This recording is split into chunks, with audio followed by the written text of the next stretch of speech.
Mas você já viu, conta nos dedos, quantos adolescentes, por exemplo, gostam de comida japonesa? Por quê?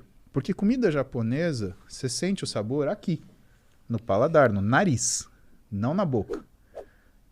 E, por exemplo, um fast food, um hambúrguer, você sente aqui, super salgado. O que ela quer? Ela quer água? Não, ela não quer água, ela quer um refrigerante, super doce. Quem que toma vinho? Nós quatro, nós três, né? Por quê? Caralho, Igor, falou que você tá tão gordo que você conta como dois. Não, Hein? ele contou com o Contei o Jean, Sérgio. pô. É. Então, por que a gente toma vinho? Onde você sente o vinho? Aqui. Então, o que você percebe? Você percebe que essa sensação de recompensa, né, ela existe numa determinada situação de equilíbrio. A gente falou, com ciclo de esteroide assim, com implante hormonal mal indicado é assim, e na adolescência é assim.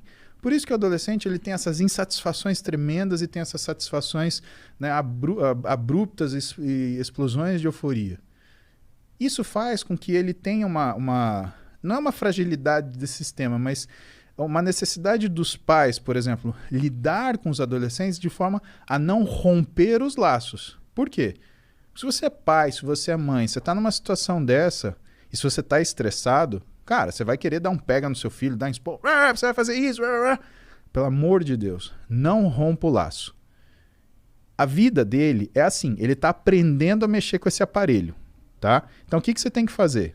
Você tem que lidar de um jeito onde você mantém o respeito, mantém a autoridade, porque limite todo mundo precisa, né? Agora, não vai gritar, não vai berrar, não vai bater, isso daí não adianta. Que é o que em casa rola um negócio que eu chamo de castigo dinâmico. Eu dou tudo para minhas filhas, mas eu tiro. Ah, você tá de castigo. Ou então, na realidade, eu falo assim, você tá de castigo. As bichas travam que não passa pensamento. Por quê? Porque o castigo não tem data. Quando que é a data? Quando eu olhar para ela e ver que ela mudou a atitude dela. E não adianta me alisar, agradar, beijo, paizinho. Eu sou o ruim, né? A minha mulher é... Cara, eu queria ser filho da minha mulher. Impressionante, cara. Ser filho da Roberta Carbonari... Mas que tipo de castigo tu dá pra mais nova? Cara, pra mais nova... Então, o castigo o é Igor assim... querendo dicas. Eu quero dicas. Tá bom. Cara, a Duda e a Clara, elas são completamente diferentes. Elas são maravilhosas naquilo que elas são. A Duda tem 17, é uma mulher, né? Ela tem muita iniciativa, ela tem muita argumentação e ela é uma pessoa muito de agir, né? O que às vezes me preocupa, por quê? Porque às vezes ela considera pouco o que são as consequências das coisas. A Clara, nesse sentido, ela é o contrário. Ela é como eu, assim. Ela é medrosa. Ela não age. Ela pensa. Se deixar ela pensando, a decisão é tomada por ela. O que é uma coisa que eu me preocupo com ela. E quando a Clara, ela cria uma situação que ela se atrapalha, né, o que eu faço? Eu afasto ela daquela situação até ela sentir que ela precisa aprender a lidar com aquilo melhor para voltar para lá. Por exemplo, sei lá, uma situação hipotética, tá? Ela brigou com as amigas. Clara, vem cá. Você não vai mais brincar com suas amigas até você aprender a brincar. Ah, mas foram elas falaram isso. Assim, tudo bem. Sempre vai parecer culpa dos outros. Mas é aquilo que é a sua culpa. Porque a gente não briga. Quando um não quer, dois não brigam. Então, quando você souber lidar com as suas amigas, você volta a falar com elas. Não tem problema nenhum. Pode procurar outra coisa para você fazer. Mas eu não vou deixar você sair de casa agora. E você não vai encontrar suas amigas. Aí ela fica moada, não sei o quê. E a Clara, apesar da idade dela, né, ela sabe se expressar. Então ela vem comigo quietinha, dá um beijo no meu ombro, porque volta e meia eu tô trabalhando, ela chega, dá um beijo no meu ombro, olha pra mim, fala, papai. Ela me chama de papai. A Duda me chama de paps, a Clara me chama de papai. Papai, eu entendi o que o senhor falou, eu não posso fazer isso. Você aprendeu isso? Ótimo, pode sair pra brincar. Se isso demorar um dia, Igor, é um dia de castigo. Se demorar um ano, é um ano de castigo. Se demorar uma vida, aquelas pessoas ela não vai ver mais, porque ela não sabe lidar com elas. E se ela não sabe lidar com elas, de duas uma. Ou todos vão se machucar, o que inclui ela, que é o meu problema, ou só ela vai se machucar, que ela é o meu problema. O meu problema é ela. né? Se todos se machucam, ou se ela se machuca, eu tô sendo muito sincero, o meu problema é minha filha. Então ela precisa saber lidar numa situação de estresse e pressão. E se ela não sabe lidar, ela tem que pensar naquilo, usar o núcleo ventromedial do córtex pré-frontal dela para aprender a lidar com aquele negócio. Para a gente falar ainda da questão da percepção da satisfação e do que é a recompensa. Então a gente tem esse equilíbrio. A gente tem a nossa amígdala, que foi o que eu faltei falar para você, que cuida da nossa ansiedade, irritabilidade e compulsividade, né? E ela fica antagonizando o nosso núcleo ventromedial. Tem um cara chamado Daniel Kahneman, e esse cara escreveu um livro muito interessante, que eu ganhei da minha mãe, Heloísa, que chama Rápido e Devagar. E o que ele fala nesse livro? Ele fala justamente, ele faz uma análise através da neurociência do que são as nossas tomadas de decisão. Aquilo que você não pode responder na hora. Se você não precisa se defender de uma agressão imediata, nunca tome essa decisão. Pare. Pense. Você está tirando da sua amígdala, que vai responder com agressão, ansiedade e compulsão. E você está jogando para o seu córtex ventromedial, que vai simular aquela situação, as potenciais, né, complicações, e aí vai avaliar aquilo que vai acontecer. Passagem da história, vamos dar um exemplo disso. Elizabeth I, ela foi rainha da Inglaterra, ela foi traída por uma outra rainha que foi deposta, que era católica. Elizabeth I era protestante. Rei Filipe, que era o rei da Espanha, a Espanha era a potência dominante na época, né? Uma potência navegadora, tinha uma esquadra de navios maravilhosa, né? Extremamente potente. Eles estavam fazendo uma conspiração.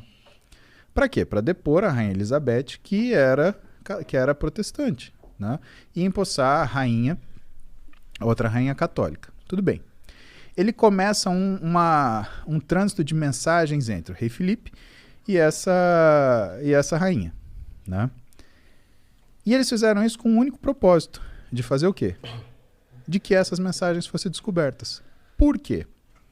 Porque uma vez descobertas essas mensagens, ia-se saber que, ou ia-se acusar a rainha católica de traição. E a punição para traição ao reinado e à rainha é morte. Rainha Elizabeth, seguindo o que era o conselho dos seus conselheiros, condenou a rainha católica à morte e cortou-lhe a cabeça. Rei Filipe fez o quê? Você matou ou ordenou o assassinato de uma rainha católica. Isso, pela lei do papado, é contra o princípio do seu reinado. A gente vai fazer guerra com você. E ele entendeu isso como uma declaração de guerra. Se ela tivesse parado um minuto para pensar e falar assim, esses caras querem que eu mate essa mulher, ela nunca ia ter feito isso. Bom, o que aconteceu na história? Essa história, né, eu não lembro o nome da batalha, mas o fato é que a esquadra espanhola foi em direção à Inglaterra, teve uma tempestade descomunal, afundou a esquadra espanhola e só por isso que a Inglaterra não passou para o domínio da Espanha e se tornou novamente católica à frente dessa rainha que eu não lembro o nome. E por isso que a rainha Elizabeth ela permaneceu. Caramba. Mas isso é um exemplo na história disso. Sorte aí. Quem dá cu da sorte. Exatamente. E é aquela história. E aí você para pensar, cara, vale a pena separar 2 minutos para você pensar no que você vai fazer? É. Vale. Quanto isso tempo... mudou um pouco a minha vida, cara. Esse lance de pensar antes, tá ligado? Porque, porra, eu já fui um cara difícil de lidar, tá ligado? Que tudo respondia que assim, sem pensar muito. E depois que a merda tava feita, eu, caralho, fiz merda. Igor, ninguém é fácil de lidar. Só a gente é fácil de lidar. Você já parou pra pensar que você pode olhar pra você ontem que é uma coisa desleal com você e falar que você era um cara difícil de lidar. Por que é desleal com você? Porque você tá olhando para um Igor de 15 anos, 20 anos, a partir da visão de um Igor de 30 e tantos. Quantos anos você tem? 36. Desculpa. Você tá olhando para você 18 anos atrás com a visão do Igor de 36. Faz isso, cara. Isso é culpa. Isso é ruim. Isso te machuca. Porque ninguém é fácil de lidar. Tem gente que finge ser fácil de lidar. Mas ninguém é. Todas as pessoas querem o que elas querem, do jeito que elas querem, na hora que elas querem. E se elas não têm isso, as que são mais... como fala? As que são mais ardilosas, elas criam mecanismos para chegar nessa situação. As que são mais impulsivas, elas querem tomar aquilo na briga, que não tem um jeito certo e errado. Aquilo são formas, né? Você não consegue qualificar isso, né? Então, o que faz a gente, na verdade, observar isso é um amadurecimento que você foi submetido. Você foi obrigado a pensar 2 vezes. Todos nós tivemos situações onde nós fomos viscerais e fomos, né, extremamente agressivos. A questão é, o que custou para a gente mudar? Pensa no que você passou de vida, o que você enfrentou, as coisas, os nãos que você levou.